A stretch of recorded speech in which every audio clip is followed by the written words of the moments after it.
यदि आप लॉ पढ़ना चाहते हैं तो कहीं और क्यों जाना।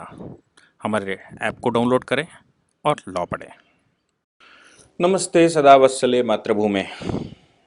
राम मंदिर निर्माण तो शुरू हो गया है और राम राज्य की कल्पना भी भारत में आ गई है। राम राज्य की कल्पना के रूप में क्या क्या कल्पना में होना चाहिए ये अभी थोड़ा दूर है, क्योंकि हमारा समाज पिछले 2000 वर्षों का बीमार है और 1000 वर्ष से तो बहुत बीमार है। चूंकि हमारा समाज बहुत बीमार है, इसलिए घर घर में समस्याएं चल रही हैं। भाई क्या भरत है, भाई क्या राम है, भाई क्या लक्ष्मण है, क्या लक्ष्मण का अधिकार राम को है, राम का अधिकार लक्ष्मण को है, क्या भरत मुनि पूरी राम के वनवास के बाद पूरी संपत्ति या पूरा राज्य राम को लौटाएंगे। ये बहुत सारे विषय हैं जिन विषयों पर आज हम लोग चर्चा करेंगे। मुझे लगता है समाज में इस चीज़ की आवश्यकता है और इन आवश्यकताओं को मैं अपना एक स्वयं का इलस्ट्रेशन पूरे देश को बताना चाहता हूं कि हमारे देश में, हमारे समाज में किस प्रकार से क्या चल रहा है। हालांकि इस कोरोना काल में संकट में सभी हैं। देश का प्रत्येक नागरिक संकट में है और देश का ही नहीं, पूरे संसार का प्रत्येक नागरिक संकट में है।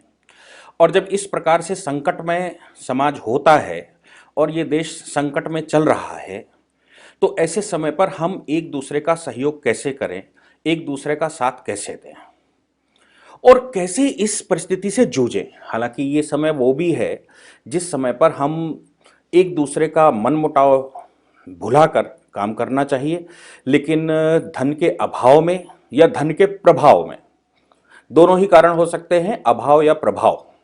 और अभाव और प्रभाव दोनों में ही किस प्रकार से समाज बिगड़ा हुआ है, ये आज सोचने का विषय है, आज ये विचारणीय विषय है। इस विचारणीय विषय के समय पर मैं इस कोरोना काल में, मैंने पहले भी कहा था कि मैं अपने गांव में हूं और जब कोई संकट में रहता है तो सारे देश प्रवासियों की तरह अपने गांव में ही पहुंचा। सरकारों ने व्यवस्थाएं की, कुछ ने नहीं व्यवस्थाएं की, कुछ रास्ते में कैजुअलिटीज हो गई, कुछ को समस्याएं हो गई। लेकिन यहां आने के बाद कुछ ज़्यादा समस्याएं हुई। जैसे मैं अपना इलस्ट्रेशन बताता हूं, मैंने जब यहां पर आया तो आने के बाद बहुत सारी समस्याओं का सामना करना पड़ा। जो समस्याएं राष्ट्रीय नहीं थी, जो समस्याएं अंतर्राष्ट्रीय नहीं थी, वो समस्याएं लोकल की समस्याएं थी। और लोकल की समस्याएं, लोकल से मतलब पारिवारिक समस्याएं थी। और परिवार भगवान राम के उन आदर्शों से कितना दूर जा चुका है, ये मुझे पहली बार एहसास हुआ। नहीं तो मैं तो जीवन भर परिवार प्रबोधन, परिवार और ब्लड के रिलेशंस और इन पर बहुत सारी बातें करता रहा। लेकिन मुझे धरातल पर एहसास अब हुआ कि परिवार कितने बिगड़ चुके हैं। जैसे जब मैं यहाँ आया तो ये लेक्चर रिकॉर्ड करने के लिए अपने को एक रूम चाहिए, कि एक रूम कोई ना कोई हो। हमारा घर एक 14-15 रूमों का घर है और उन 15 कमरों में से एक कमरा अपने को चाहिए जिसमें मैं ये रिकॉर्डिंग करवा सकूं, कर सकूं और देश को जो मेरे विचार हैं वो मैं दे सकूं। बड़ी समस्याएं हुई। किसी ने सामान फेंका तो किसी ने एंगर होकर कहा खाली करो, किसी ने कहा ये है, किसी ने कहा वो है। खैर, परिवार है, करने का अधिकार है।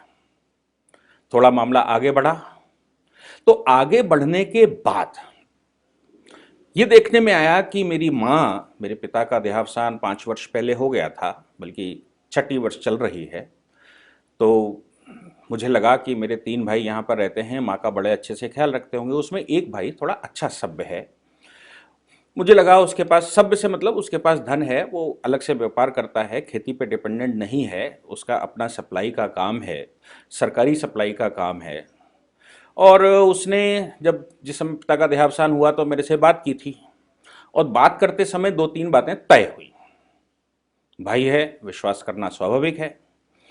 वो 2-3 बातें जो तय हुई, उन बातों में एक बात तो ये आई कि भाई इन समाज इतना बिगड़ा हुआ है, अड़ोसी पड़ोसी समस्याएं देते हैं। पिताजी थे तब तक पिताजी पूरा कंट्रोल करते थे, अभी कोई ना कोई तो कंट्रोल करेगा। तो क्या किया जाए इस खेती का, खेतों का क्या हो। तो एक विषय ये आया कि खेतों में ज़्यादा समय देने से नुकसान होता है, तो खेतों को उगाई पर उठा दिया जाए, रेंट पर दे दिया जाए, या उसको बटाई पर हाफ हाफ लेबर के पार्टिसिपेशन में उसको किया जाए, ताकि एक मुश्त जो धन आना है वो आना है, प्रॉपर्टी की रक्षा होगी। फिर तय ये हुआ कि उसका एक कॉमन पूल बना देना चाहिए, कुछ वर्षों तक इस पैसे को एक कॉमन पूल में रखना चाहिए, ताकि समस्याएं जिस समय आएं तो धन की कमी ना पड़े, और ये जो धन इकट्ठा हो इस धन से वो समस्याएं खेतों में हारों में जो आने वाली हैं वो पूरी हों। बात तय हो गई, बात आगे बढ़ गई। अभी 5 वर्ष बाद जब कोरोना समय पर मैं यहाँ पर आया तो परिवार का आप स्वर्णिम नज़ारा देख सकते हैं कि माँ कुछ कहने को नहीं तैयार है, बड़ा भाई कमज़ोर है, वो भी कुछ कहने को नहीं तैयार है, दूसरा भाई अपना थोड़ा व्यापार करता है, वो कुछ कहने को नहीं तैयार है। क्यों? क्योंकि भाई कोई व्यक्ति बड़ा दमदार है और वो डांट देता है। हालांकि उनसे बड़े भाई हैं लेकिन वो उनको भी डांट देते हैं, चूंकि वो करता है। परिवार की व्यवस्था हमारे यहाँ कर्ताओं की व्यवस्था रही है, साझेदारी प्रॉपर्टी की व्यवस्था रही है। साझेदारी व्यवस्था से मतलब वो ये होता था कि परिवार का जो मुखिया है वो इस प्रॉपर्टी के ऊपर, इस पूरे परिवार के ऊपर वो कर्ता के नाते वहां पर बैठेगा, और कर्ता के नाते बैठने के वजह से वो परिवार का भरण पोषण करेगा, और सारी संपत्ति कर्ता के हैंडओवर रहेगी, जैसा वो निर्णय लेगा वैसा होगा। तो वो हमारे दूसरे नंबर के भाई हैं, लेकिन वो कर्ता के नाते बैठ गए प्रॉपर्टी पर। अभी जब मैं यहां आया तो देखा कि माँ अगर एक साबुन मंगाती है उनसे तो 10 रुपए वो देती है उसको, और वो लेते हैं।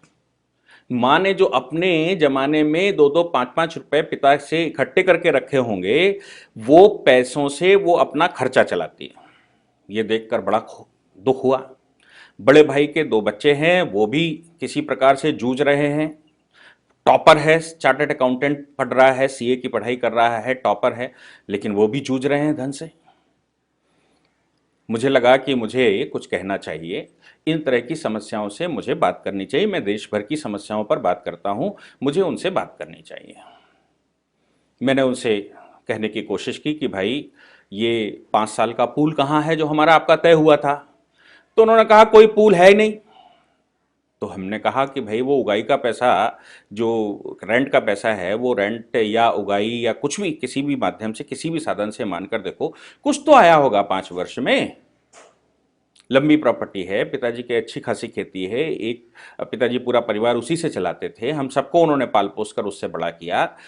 बहनों की शादियां मेरी बुआओं की शादियां उसी प्रॉपर्टी से हुई, मेरी बहन की शादी हुई, हम सबकी शादियां हुई, और हारी बीमारी मुसल जो जो परेशानी है उसमें भी उसी प्रॉपर्टी से, उसी एग्रीकल्चरल लैंड से उन्होंने सारा परिवार को पार लगाया।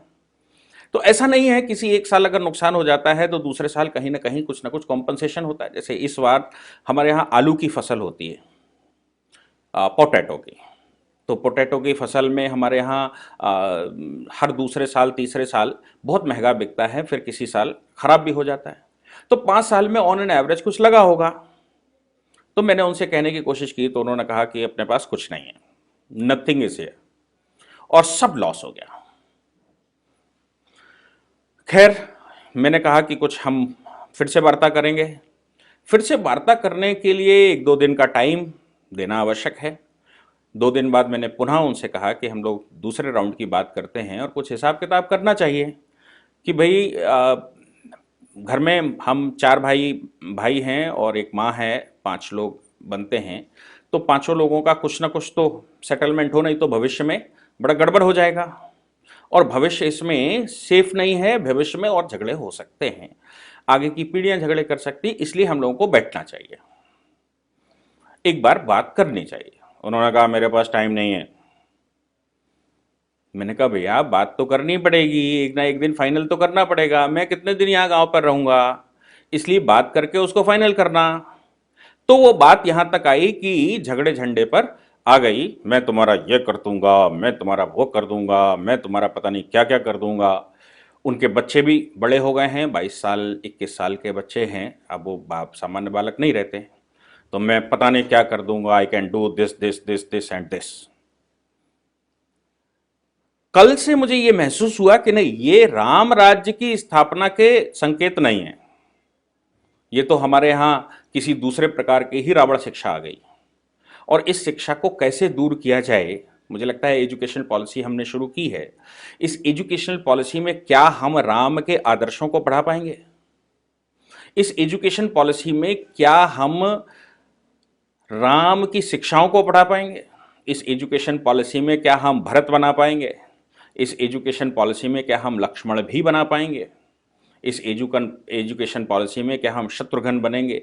इस एजुकेशन पॉलिसी में हम वचनदाता, जैसा कि मेरे भाई ने वचन दिया था कि हम उसका एक कॉमन पुल बनाएंगे, क्या वचनदाता बनेंगे? वचनदाता राम बनेंगे? ये बहुत सारे प्रश्न हैं, इन प्रश्नों के जवाब अभी आने बाकी हैं। तो मुझे लगता है कि आज की शिक्षा पद्धति में इस प्रणाली को कैसे विकसित किया जाए कि सबसे पहले शिक्षित हो। ये जो कॉमर्शियल एजुकेशन देकर हमने समाज को बिगाड़ दिया है, ये जो कॉमर्शियल एजुकेशन देकर हमने समाज को कहां से कहां ले गए हैं, ये कॉमर्शियल एजुकेशन कैसे समाप्त हो और कैसे पारिवारिक शिक्षा शुरू हो। हम सब भाई, मेरे पिताजी ने इसी जमीन से बहुत पढ़ाया। जिन भाई की मैं बात कर रहा हूं वो अपने समय पर आज से 25 वर्ष पहले, बल्कि 30 वर्ष पहले उन्होंने एमएससी किया था। आप समझ सकते हैं कि आज से 30 वर्ष पहले, लगभग 27, 28, 30 वर्ष हुए हैं, 1993-94 में शायद उन्होंने एमएससी किया है। तो जिसने आज से 27, 28, 30 वर्ष पहले एमएससी की पढ़ाई की हो, एक हायर एजुकेटेड जो टॉप की मास्टर डिग्री होती है, उनके विचार अगर ऐसे हैं तो हमारे समाज में बाकी लोगों के विचार कैसे होंगे? इन सभी बातों पर हम सबको चर्चा करनी चाहिए। मैं वार्ता कर रहा हूं, उनको समझाने की कोशिश कर रहा हूं कि नहीं, जो भी है हम सब मिलकर इस समय को पास करेंगे, लेकिन अभी उनका वो स्वरूप देखने को थोड़ा कम मिल रहा है। कैसे मिलेगा ये विचार हम करेंगे। लेकिन मुझे लगता है कि इस शिक्षा नीति में एक शिक्षा, जो शिक्षा है व्यवसायिक शिक्षा को छोड़कर, कि व्यवहार कैसा हो, परिवार प्रबोधन कैसा हो, परिवार कैसे चले, परिवार की व्यवस्था कैसी हो और परिवार का एकजुट रहना कैसे आवश्यक है, कैसे एकजुट रखा जाए, ये सारी चीजों पर हमको पुनर्विचार करना पड़ेगा और वही सही मायने में शिक्षा है। इस शिक्षा के लिए हम सबको सरकार के ऊपर दबाव बनाना चाहिए कि हमारे पूर्वजों की किताबें पढ़ाइए, हमारे पूर्वजों का इतिहास पढ़ाइए और वे ऑफ लाइफ, कानूनों की बजाय वे ऑफ लाइफ। जब इस प्रकार का समाज बनता है तो फिर अगला इसका सोल्यूशन कोर्ट बनता है। लड़ाई झगड़े होते हैं, उसका सोल्यूशन हॉस्पिटल बनता है। तो हॉस्पिटल्स और कोर्ट, इनकी आवश्यकता ना पड़े। लाइफ में हमको क्या खाना क्या नहीं खाना ये हमने तय करना है। लाइफ में हमको कैसे जीना, हमको कैसे व्यवहार करना, परिवार कैसे हो, परिवार प्रबोधन कैसे हो, इस पर विचार करना ही पड़ेगा। अगर हम आज इस पर विचार ना कर पाए तो जैसा मेरे भाई ने ऐसा संकेत दिया है, मुझे लगता है कि वो पढ़े लिखे व्यक्ति हैं। संसार के हर व्यक्ति, हिंदुस्तान के हर व्यक्ति में जो पढ़ा लिखा नहीं है वो भी ऐसे करता होगा, और ऐसे करेगा तो उसके सॉल्यूशंस या तो झगड़े हैं या फिर उसके सॉल्यूशन न्यायालय हैं। और न्यायालय में जब दो पार्टियां फंसती हैं तो मुझे लगता है कि वो परिवार बर्बादी के अलावा कुछ और नहीं होता और उस परिवार की पूरी ग्रोथ रुक जाती है। क्योंकि केस जब होंगे तो कोई एक फर्जी करेगा तो कोई दूसरा सही करेगा, तो कोई रॉन्ग करेगा तो कोई राइट करेगा, वो फिर जंग की स्थिति पड़ जाती है और उस जंग में कौन किसका क्या बिगाड़ सकता है, ऐसा शुरू हो जाता है। तो मुझे लगता है कि हमारे परिवारों को इस विषय पर विचार करना चाहिए और पूरे देश को और सरकारों को, जब ये नई व्यवस्था आ रही है एजुकेशन की, तो इस व्यवस्था में उसके लिए कुछ ऐसे प्रावधान रखने चाहिए कि बचपन से ऐसी पढ़ाई हो कि परिवार प्रबोधन कैसे हो। आधी रोटी खाकर जिंदा रहेंगे लेकिन पूरी के लिए झगड़ा नहीं करेंगे, लेकिन असत्य के मार्ग पर छोड़ेंगे भी नहीं।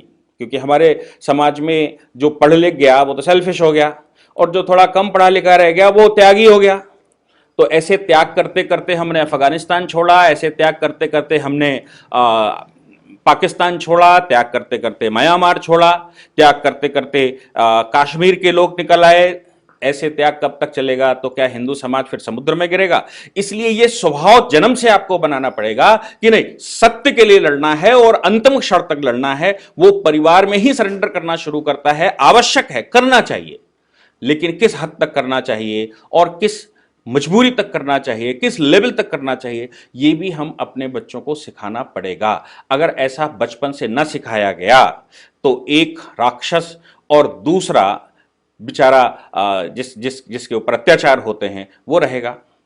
जब मेरी माँ की दशा, जो व्यक्ति अपनी माँ को एक साबुन और एक एक एक, एक बिस्किट का पैकेट न खिला सके, वैसा समाज क्या डेवलप करना है, क्या वैसे समाज को बनाना है, ये हम सबको तय करना पड़ेगा। माँ तो एक ऐसी धरोहर होती है जो सब बातों को सहज जाती है, रोटी दे या ना दे वो उसको भी बर्दाश्त कर जाती है। लेकिन क्या समाज की अगली पीढ़ियों को ऐसा होना चाहिए? अब जब ये ऐसा करेंगे, इनके बच्चे देखते हैं, और बच्चे जब देखते हैं कि इन्होंने अपनी दादी के साथ, अपनी माँ के साथ क्या किया, तो बच्चे भी क्या उसी रास्ते पर नहीं चलेंगे? ऐसा भी इलस्ट्रेशन है। मेरी एक बुआ है, उसने अपने ससुर के लिए जिस प्रकार से किया, आज उसकी बहू बिल्कुल डिट्टो उससे 2 कदम आगे उसके लिए कर रही है।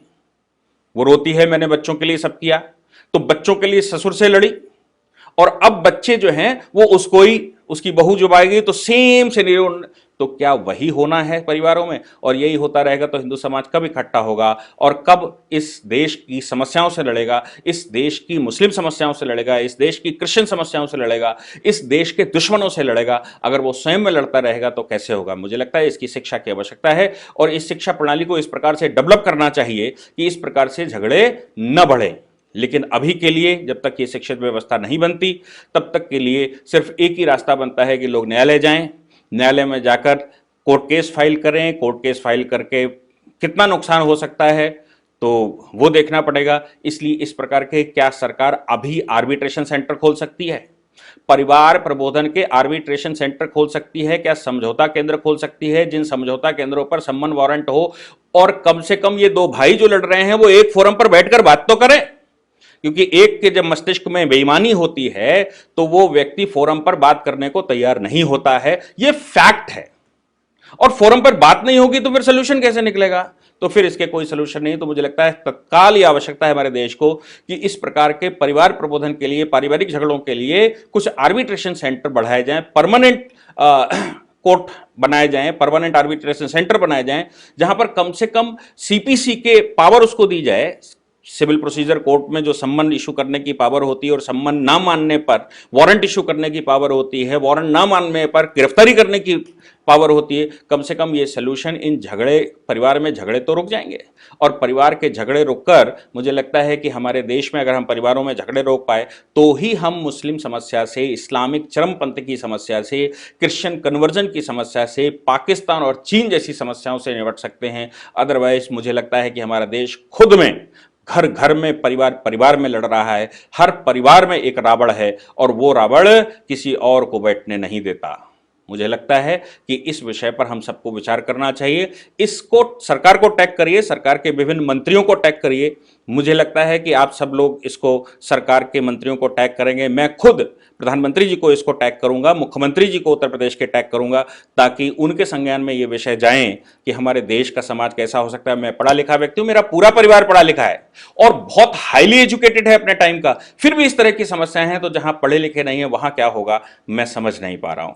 Thank you. इस पूरी ऑर्गेनाइजेशन को चलाने के लिए आप नीचे डिस्क्रिप्शन से हमारे ऐप को डाउनलोड कर सकते हैं, जिससे कि लॉ स्टूडेंट्स को, लॉयर्स को और आम आदमी जो लॉ जानना चाहता है वो पेड क्लासेस का लाभ ले सकता है।